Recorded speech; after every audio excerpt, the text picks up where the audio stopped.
começando Artigo 5º, um programa que leva até você temas que estão na Constituição Federal e que fazem parte do dia a dia de todos nós, cidadãos brasileiros. No programa de hoje vamos falar sobre o direito a ter uma religião e exercer a sua fé.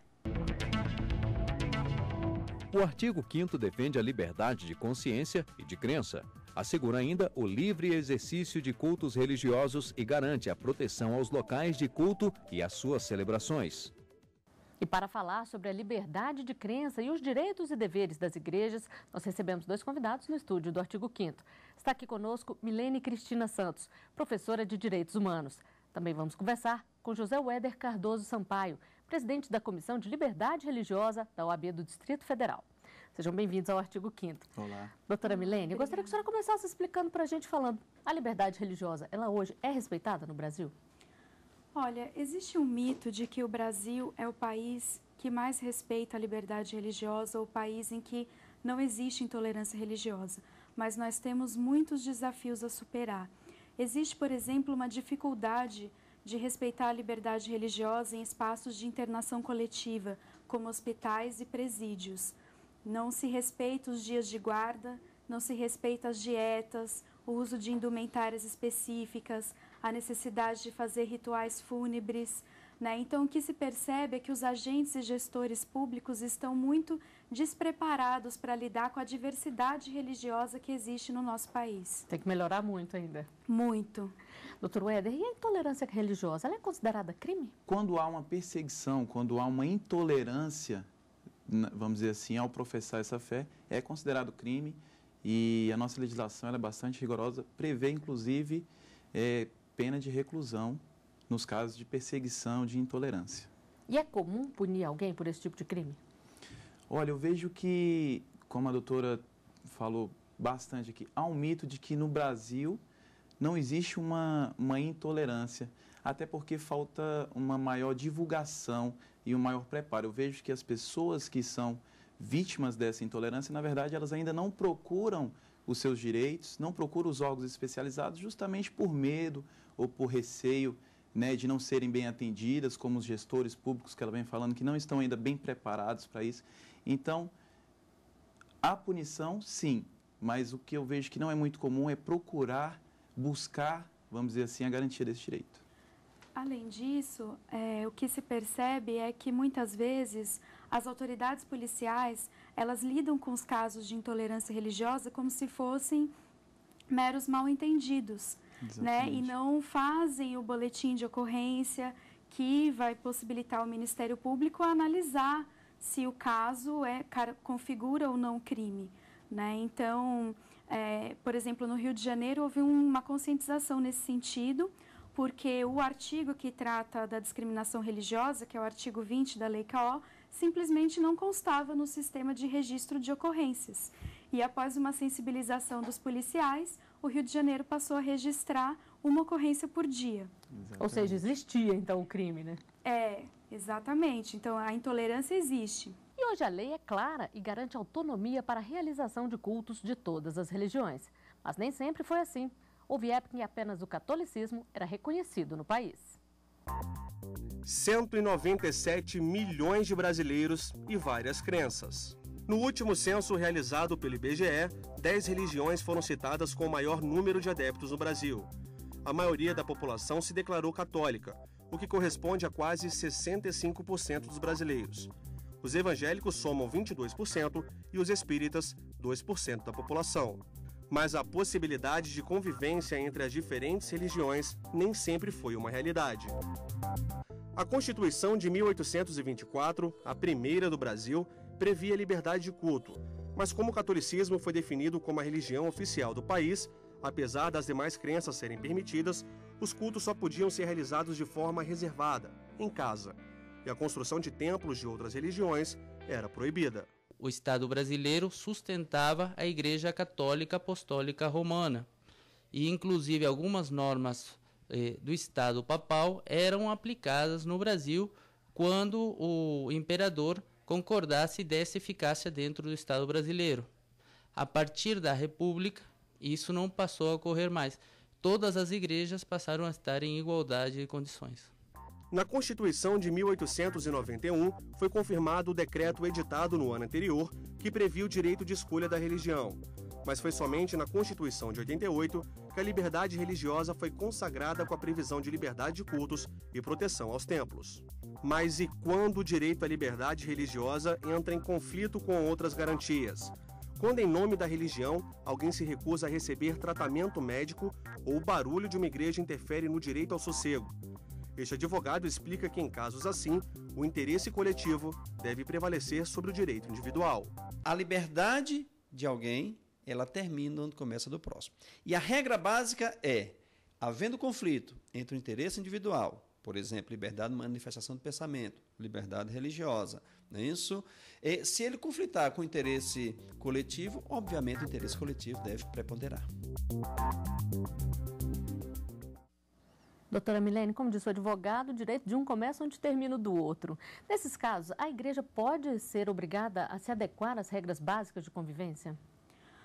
Olha, é um pouco mais complicado do que isso, porque, na realidade, a liberdade religiosa, ela pressupõe uma escolha moral, uma escolha existencial.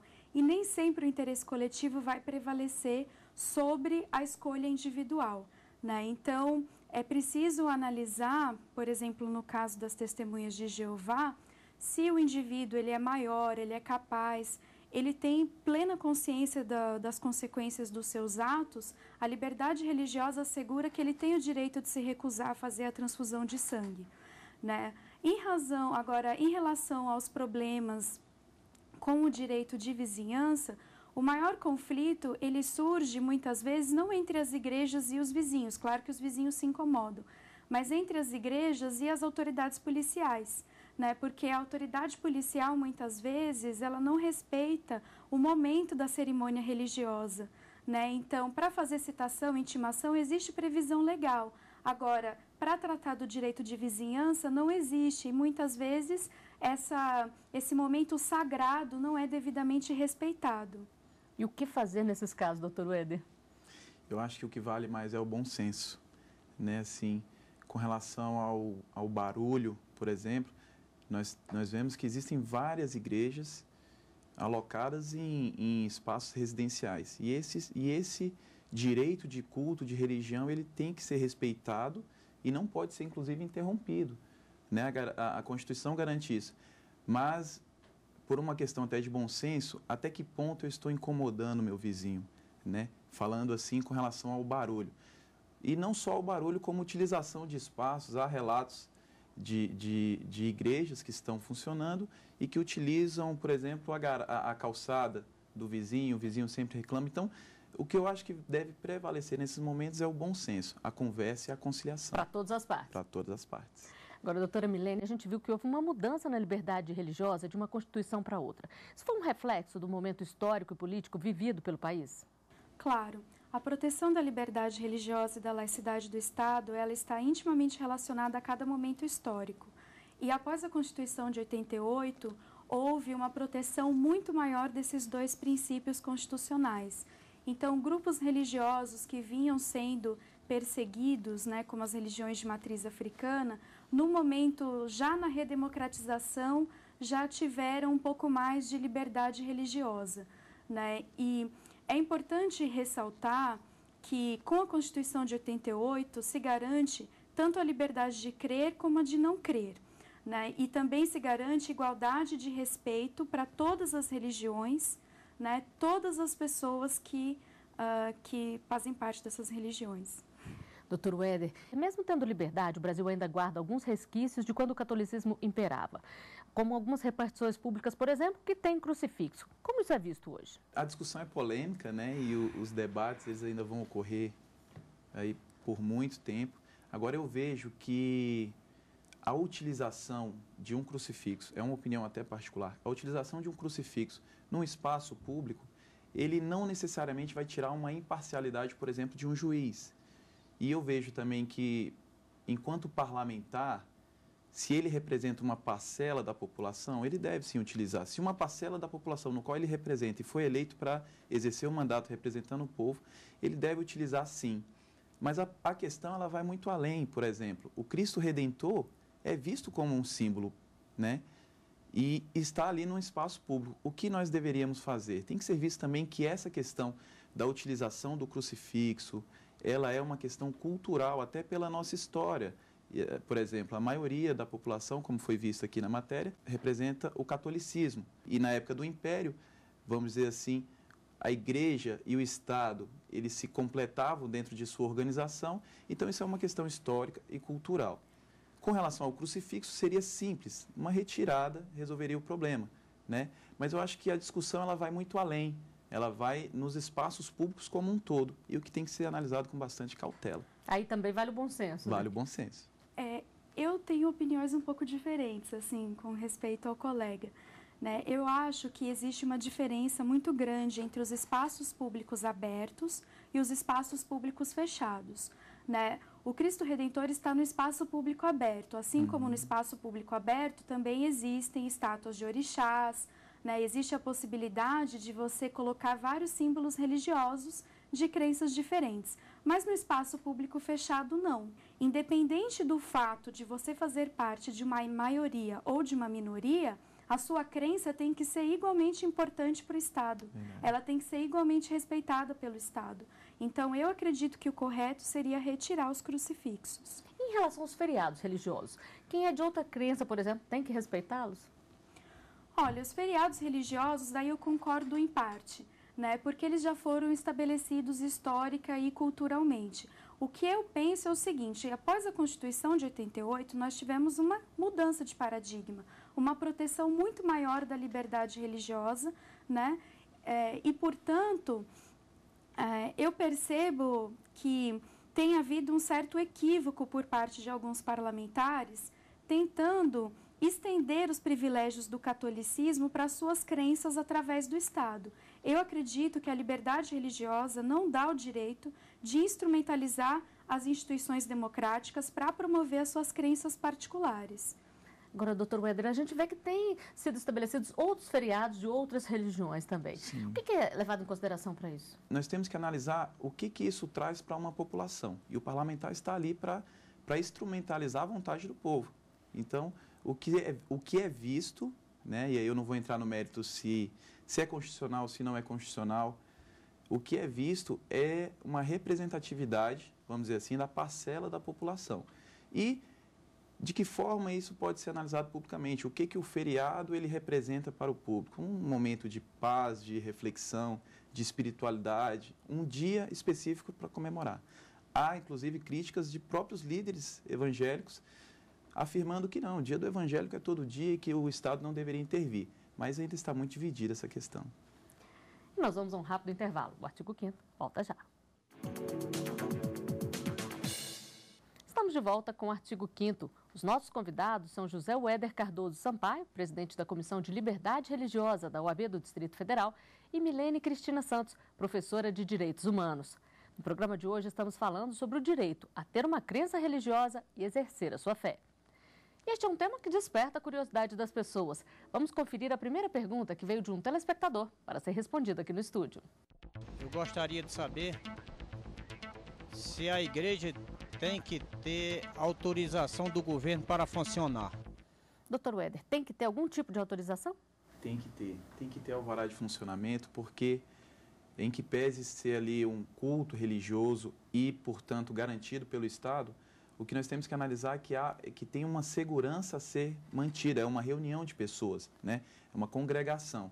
E essa congregação, ela tem que ser garantida com relação à segurança. Então, o Estado tem que fiscalizar. Então, tem que emitir um alvará de funcionamento, verificar se as condições estão adequadas para receber aquelas pessoas ou não, se vão interferir os vizinhos, no caso, né? Então, tem que ter, sim, um alvará de funcionamento. Em relação à parte burocrática, a igreja tem que pagar imposto, por exemplo, tem que se regularizar? Sim, ela tem que se regularizar. Porém, ela é imune, vamos dizer assim, do imposto, do IPTU. As igrejas e os templos religiosos, elas são imunes, né, conforme previsão do artigo 150, inciso 6º. E essa imunidade é de imposto. Há que se ressaltar que taxas têm que ser pagas. E nós vamos a mais uma pergunta.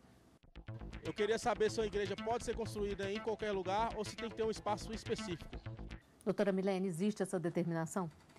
Olha, vai depender da lei de zoneamento do município, né? Mas nós sabemos da existência de templos religiosos em zonas residenciais, o que remete àquele problema que já discutimos do direito de vizinhança.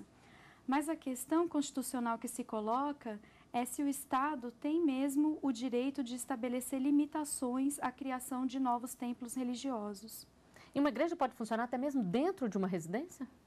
Sim, as religiões de matriz africana, porque sofreram muita perseguição, elas cresceram, né, na clandestinidade e muitas funcionam em residências, o que traz dificuldades, né, em relação a esses requisitos de segurança que o colega mencionou. Só para complementar aqui o que nós vivemos no Distrito Federal com relação à destinação de espaços. Na Câmara Legislativa há uma discussão para a lei de ocupação de uso do solo. E lá não estava prevendo, por exemplo, destinação de igrejas. E grande maioria das igrejas evangélicas, por exemplo, e também de matrizes africanas que estão em espaços residenciais, elas são alocadas, por exemplo, em espaços comerciais. E não havendo a destinação deste espaço, muitas igrejas em Brasília iriam fechar. Então, nós intervimos como comissão, fizemos um requerimento junto à Comissão de Assuntos Fundiários da Câmara Legislativa e eles interromperam a votação para aprofundar melhor e fazer um estudo melhor de como estão alocadas essas igrejas. Bom, e nas ruas as pessoas falam sobre o respeito à liberdade de crença. A equipe do Artigo 5º foi conferir as opiniões. Muitos ainda realmente têm a questão de forçar alguém, né, a querer a ir para sua religião, mas eu não tenho essa opção. Eu acho que você tem que ter tolerância, tem que saber respeitar a forma como o outro expressa a sua fé e se organiza, né? Uns respeitam, outros não, né? Mas o certo é respeitar, né? Acho que todo mundo segue muito algumas religiões, outras já são perseguidas, né? Doutora Milene, apesar do Brasil não ter problemas mais graves, como a gente vê em países radicais, tentar forçar alguém a seguir a sua religião, como disse uma das entrevistadas, é considerado intolerância? É uma forma de intolerância, não é necessariamente crime, né? Aí você precisa analisar as circunstâncias do caso concreto para ver se configura constrangimento ilegal ou não, mas certamente é uma intolerância religiosa. Agora, um outro entrevistado falou em que muitas religiões são perseguidas. Isso daí, quais são as religiões que sofrem mais com esse problema? Eu tenho estudado muito sobre a intolerância às religiões de matriz africana. Desde o seu início, no Brasil, elas foram demonizadas e perseguidas. E essa perseguição, que arrefeceu um pouco nesse momento da redemocratização, voltou a se intensificar com a atuação de alguns cristãos fundamentalistas que têm agredido fisicamente umbandistas, candomblecistas, jogando sal grosso, enxofre, alimentos podres nos terreiros. É realmente uma falta de respeito e um crime, né, que precisa ser investigado e punido. Doutor Weder, e no caso de mulheres que usam o véu como parte dos dogmas da religião, elas podem ser obrigadas a não usar esse véu? Nós estivemos agora reunidos discutindo justamente a respeito do uso de símbolo em espaços públicos no Fórum Nacional de Direitos Humanos, né, que ocorreu aqui em Brasília recentemente. E lá, um islâmico, doutor Marcelo, ele estava relatando o fato de que mulheres que utilizam o véu, elas estavam sendo impedidas de adentrar, por exemplo, ao aeroporto sem retirar o turbante, sem retirar o véu. E isso, para elas, dentro da cultura delas, é uma ofensa, é uma agressão. Então, até que ponto? E aí eu volto a informar que o bom senso tem que prevalecer. Ora, se ela não se negou a passar por um detector de metal, se existem outros meios de garantir a segurança, porque eu vejo que o Estado, naquele momento, ele vem tentar garantir a segurança. Não, se eu não posso verificar o véu, então você não pode entrar porque a segurança de outras pessoas está em jogo, vamos dizer assim. Mas, se há como ultrapassar um detector de metal, por que retirar? Existe também absurdos de mulheres não poderem entrar a uma escola ou algo dessa natureza. Isso é um absurdo, tem que ser repelido, tem que ser analisado com bastante cautela, cada caso concreto. Nós tivemos um caso parecido na Comissão de Direito e Liberdade Religiosa de São Paulo, porque algumas muçulmanas num presídio não estavam conseguindo utilizar o véu e elas precisam do véu para fazer as 5 orações diárias, né? Então foi preciso a intervenção da comissão junto à direção da penitenciária para que elas pudessem ao menos utilizar um lençol branco durante as suas orações. Exatamente. Quer dizer que ainda tem muito a ser feito, né? Sim, porque o Estado presume que existe uma violação de segurança, né, quando na realidade ele teria que fazer exatamente o que o colega disse, verificar se existe mesmo uma situação de risco, se não há outras formas menos gravosas à liberdade religiosa de promover a segurança. Existe um levantamento, doutor Éder, de quantas religiões tem hoje no Brasil? Olha, assim, até pela característica do Brasil, né, assim, essa miscigenação de cultura e diversas religiões, não há uma contagem certa. Existem, assim, as 10 maiores religiões, né, e nessas 10 maiores religiões eles vão distribuindo a população conforme o último censo aí do IBGE. Mas tem havido uma mudança de percentuais entre católicos, evangélicos, espíritas, por exemplo? Existe, sim, existe. A Igreja Católica ela continua com a diminuição de adeptos, né, segundo os estudos, e as outras denominações elas vêm aumentando consequentemente. Então existe sim. O que eu acho que vale também é a divulgação e o ensino. Nós estamos num país livre e a liberdade de expressão, né? Então nós podemos sim falar e expressar o que nós temos de convicção, de consciência. E aí é um limite, é uma linha que tem que ser analisada com bastante cuidado. Entre eu convencer com as minhas argumentações e não tolerar, vamos dizer assim, a sua divergência de religião. Uma grande diferença aí, né? Os limites da liberdade de expressão religiosa são a igualdade e a dignidade humana do outro. Agora, essa mudança de percentuais entre católicos, evangélicos e outras religiões tem provocado também, doutora Milene, uma mudança na postura das igrejas, das religiões, para evitar que se percam fiéis, por exemplo? Sim, tem se intensificado esses movimentos proselitistas, né? Então, se adotado novas estratégias para angariar fiéis. O que se deve evitar é isso, né? É se evitar o discurso de ódio, a incitação à discriminação, evitar a demonização do outro para angariar adeptos. Exatamente. Isso não é necessário, né? Isso não é necessário e não é constitucional. Bom, para encerrar, eu gostaria de saber de vocês o que as pessoas devem fazer para poder professar a sua fé respeitando e sendo respeitado. Doutor Éder. Eu estava conversando com a minha esposa esses dias e a respeito justamente disso, de que forma eu posso conversar e convencer a pessoa da minha convicção sem desrespeitar. E o que nós chegamos a um consenso é justamente identificar, é uma pessoa, então tem que ter o respeito à pessoa humana, independente da sua crença ou não. Acho que a grande dica para um consenso e uma convivência harmoniosa é justamente essa, o respeito ao próximo, o respeito à pessoa humana. E para a senhora, doutora Milene? Vou dizer a mesma coisa com termos um pouco diferentes, né? Todos nós temos dignidade humana. Nós temos o que os filósofos chamam de autonomia moral, o direito de escolher os nossos valores e de viver de acordo com eles. Se nós entendemos que isso é verdadeiro para nós temos que aceitar que isso é verdadeiro para os outros, né? Então, para respeitar o outro, é só entender que ele tem o mesmo direito que nós temos. Bom, e com essas constatações, nós chegamos ao final de mais um Artigo 5º. Doutora Milene, doutor Éder, eu agradeço a presença de vocês aqui conosco no estúdio do Artigo 5º e lembro que você também pode fazer parte do nosso programa, mandando sugestões para o e-mail artigo5@stf.jus.br. A gente se vê na semana que vem. Até lá!